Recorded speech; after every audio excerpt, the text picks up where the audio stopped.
Assalamualaikum warahmatullahi wabarakatuh. Bismillahirrahmanirrahim. Alhamdulillahi rabbil alamin. Iyyahu na'budu wa iyyahu nasta'in. Wassalatu wassalamu ala sayyidina maulana Muhammadin sayyidil anbiya wal mursalin al-mab'uts rahmatan lil alamin wa ala alihi wa sahbihi ajma'in. Nikmat yang paling besar apabila kita memperoleh dua hal. Yang pertama yaitu secara zahiriyah kita melaksanakan segala perintah-perintahnya. Secara batiniyah kita menerima berbagai ketentuannya. Dalam arti menerima perintah-perintahnya itu artinya mengamalkan segala apa yang menjadi kewajiban kita sebagai muslim.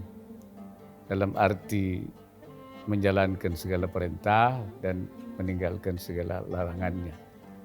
Dan itu kewajiban kita sebagai seorang muslim. Terutama sekali yaitu ibadah-ibadah yang berkaitan dengan Allah, hak Allah, salat, puasa, zakat, haji bagi yang mampu. Berzakat itu menjadi sesuatu yang kewajiban yang harus diberikan kepada orang yang memiliki harta. Karena zakat itu adalah pada dasarnya punya dua dimensi. Di satu sisi menjalankan perintah Allah, tapi di sisi lain juga memberikan kemaslahatan, kegembiraan kepada orang-orang yang harus berhak memperoleh zakat, terutama orang miskin, orang fakir, orang yang berjuang di jalan Allah. Ya seperti dalam Al-Quran, innamas sadaqatu lil fuqara wal masakin, dan seterusnya itu al-asnafut tsamaniyah, 8 asnaf itu. Bahkan para ulama sangat menekankan lebih pentingnya karena memang banyak jumlahnya itu untuk orang-orang fuqara dan masakin. Orang miskin lah sekarang ini. Tentu yang miskinnya miskin banget dan kurang. Saya ingat yang miskin banget itu seperti yaitu orang fakir yang pendapatnya sangat minim sekali, bahkan juga hampir tidak ada. Oleh karena itu di dalam surat Ma'un itu orang yang tidak memperhatikan orang miskin itu dianggap sebagai orang yang membohongkan agama. Membohongkan agama yang dianggap sebagai yukadzibu biddin. Melalui zakat inilah kita insyaallah akan menghilangkan kemiskinan. Ya. Apalagi di saat yang suasana pandemi COVID-19, justru jumlah orang miskin meningkat di Indonesia ini. Makanya disebut ada miskin lama, ada miskin baru. Yang tadinya sebenarnya hanya sampai di rentan saja, tapi karena COVID kemudian menjadi lemah, menjadi lebih miskin, menjadi miskin. Karena itu jumlahnya yang tadinya 25% saja di Indonesia ini. Dan yang sekarang itu sudah 40% bahkan lebih.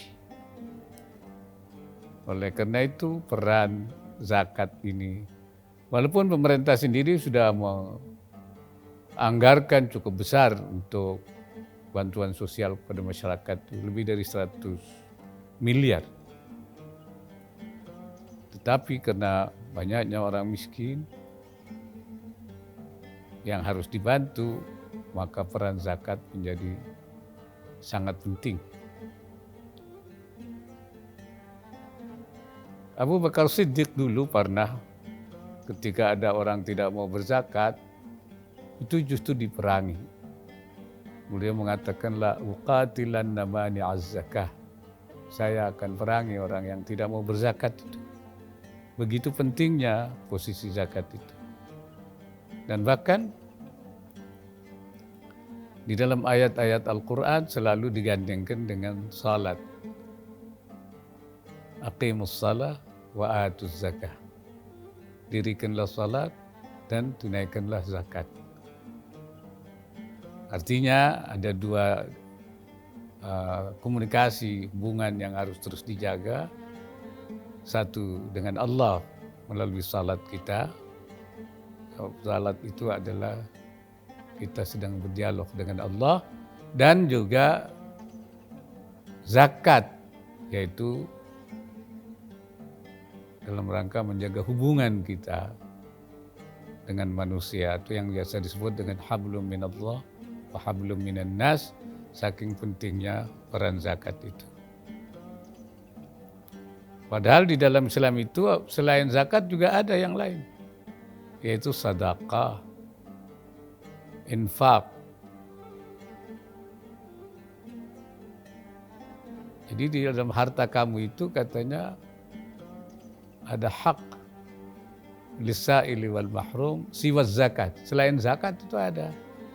Jadi tidak cukup sebenarnya kalau orang yang mempunyai harta kelebihan, selain zakat itu masih ada kewajiban lain, yaitu infak atau sedekah. Infak itu sesuatu yang dianjurkan untuk memberikan bantuan orang lain, tapi bukan wajib. Dia bukan wajib. Ya, tetapi bisa menjadi wajib bahkan ketika terjadi kemiskinan. Banyak orang yang tidak makan. Maka itu ulama mengatakan menghilangkan bahaya itu adalah fardu kifayah. Fardu kifayah artinya harus ada orang yang mengambil peran. Ya, di samping negara tentunya untuk menghilangkan bahaya kemiskinan itu. Di dalam kitab Fathul Ma'in malah disebutkan yang namanya fardu kifayah itu antara lain adalah daf'u dararin maqsumin, menghilangkan bahaya yang menimpa orang yang baik-baik, min muslimin, au dhimmiyin, au musta'manin. Baik itu orang Islam yang dalam bahaya yang dialami itu, bahkan juga non-muslim seperti zimmi, musta'man. Bahaya apa? Ja'iin. Lam yasil halatil ittarar, bahaya kelaparan yang belum sampai tingkat ittirar, bahaya yang sangat berat, artinya belum sampai tidak makan. Awarin, atau dia tidak berpakaian, tidak punya pakaian, itu dianggap bahaya yang harus dihilangkan, dan itu fardu kifayah. Aw nahwihima, atau sebangsanya, selain kelaparan, kemudian juga tidak ada sandang, ya, pangan, mungkin juga pendidikan, kesehatan, kepentingan publik lah, yang memang merupakan suatu kebutuhan nyata. Kalau itu menimpa ada masyarakat yang mengalami hal seperti itu, maka itu wajib. Walaupun wajibnya itu wajib kifayah kepada orang yang musir, yang mempunyai kelebihan. Jadi ya, menjadi dua kewajiban. Jadi selain zakat juga infak atau sedekah dalam situasi di mana banyak orang yang memerlukan itu. Sekarang ini berarti selain kewajiban berzakat, juga bagi mereka yang punya kelebihan berkewajiban mengeluarkan sedekah atau infaknya. Itu tuntunan agama kita ini. Maka itu beruntunglah dia, seperti kata Imam Ibnu Athaillah, ya, mata ja'alaka fil zahir mumtathilan li amri, kalau secara lahir oleh Allah kamu dijadikan bisa melaksanakan perintahnya, dan wafil batin warzaqaka fil batin, dan di dalam batinnya itu diberikan rezeki al-istislamu liqahri, menyerah, pasrah kepada kehendak Allah. Itulah yang oleh Imam Ibnu Athaillah disebut faqad azzamal minnata alaika, Allah memberikan nikmat yang besar kepadamu. Jadi secara lahiriah kita menjalankan perintah, tapi secara batin menyerah, pasrah kepada apa yang dikehendaki oleh Allah. Ini menjadi penting kepada orang yang tentu kalau memperoleh kenikmatan itu pasti orang itu pasti dia istislam, artinya dia terima itu. Tapi seringkali justru yang tidak istislam itu kalau diberikan kesulitan, ya, seperti kita ditimpa COVID-19, kemudian mengalami kemiskinan. Nah ini ada pertanyaan, bukankah mau tidak mau juga harus menerima? Bahkan seperti sekarang ini seluruh dunia itu menerima, tidak ada yang bisa menghadapi, ya, situasi ini kecuali semua menerima. Kenapa kok tadi Imam Ibnu Athaillah mengatakan itu sebagai nikmat yang besar? Bukan semua harus menerima, suka apa tidak suka. Nah, yang dimaksud dengan istislam itu, menerima itu dengan keredaan. Memang semua orang terpaksa harus menerima, tapi bagi orang yang memperoleh bimbingan dari Allah, nikmat dari Allah, itu orang yang menerimanya dengan sabar dan redha. Nah, sabar menerimanya dan dengan kepasrahan. Kenapa? Karena sesuatu itu memang datangnya dari Allah.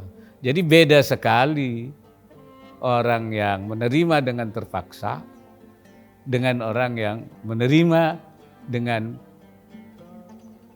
kerelaan dan kesabaran atas segala apa yang ditimpakan oleh Allah. Karena itu Allah dalam Al-Quran mengatakan, "Qul la yusibana illa ma kataballahu lana." Katakan tidak menimpa kepada kami kecuali apa yang sudah ditentukan oleh Allah. Makanya Rasulullah mengatakan, ajaban li amril mu'min. Sungguh mengagumkan orang mukmin itu. Idza asabatu sarra'u syakara, kalau dia ditimpa kemakmuran, kesenangan, dia bersyukur pada Allah. Wa in asabatu darra'u sabara, kalau ditimpa kesulitan dia sabar, dia terima dengan rela, dengan pasrah, dengan sabar. Inna amrahu kullahu lahu khairun. Semua urusannya orang mukmin itu adalah menjadi baik. Jadi kalau kita mau menjadi orang mukmin yang baik, ya kita bersyukur ketika kita menerima nikmat, bersabar, redha ketika kita.